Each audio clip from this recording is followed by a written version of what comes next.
we're going to demonstrate how to mix and match Barz, baffles, and ACT acoustic ceiling tiles in the same design. We're going to begin with an ACT ceiling tile, because this lobby is probably pretty noisy, and we want to ensure it has great acoustics. Once we've selected the acoustical ceiling tiles, we'll select the Barz product. This will bring up the various options for Barz ceilings.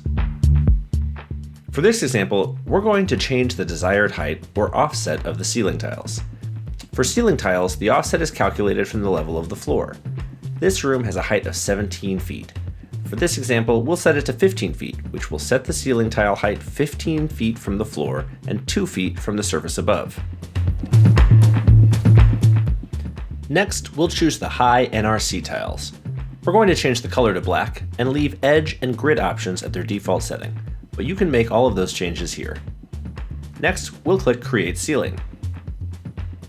Then we'll create our boundary lines. In Revit, there are multiple ways to create boundary lines. We prefer to use sketch ceiling and draw them ourselves because it helps to avoid issues like trimming later. We'll click the green check mark to say OK, and the USG Ceiling Technix plugin will place the Barz ceiling.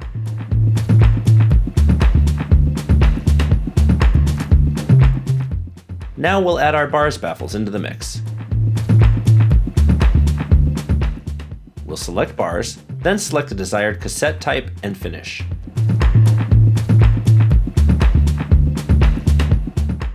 Then we'll set the offset.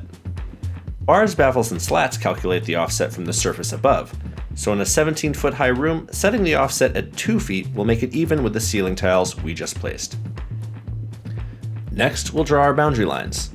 In this video, we'll do something fun and make an arch, because hey, you only live once.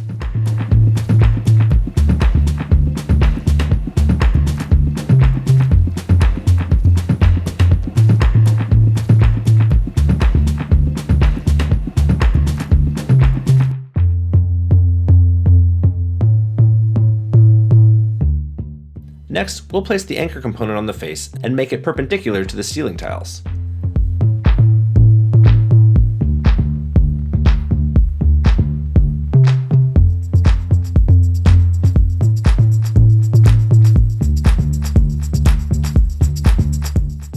Then we'll hit Generate Ceiling and let the plugin do its thing.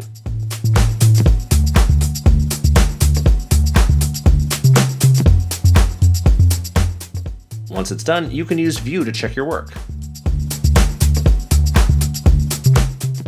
Not too shabby. And that's how you mix and match in USG Ceiling Technix.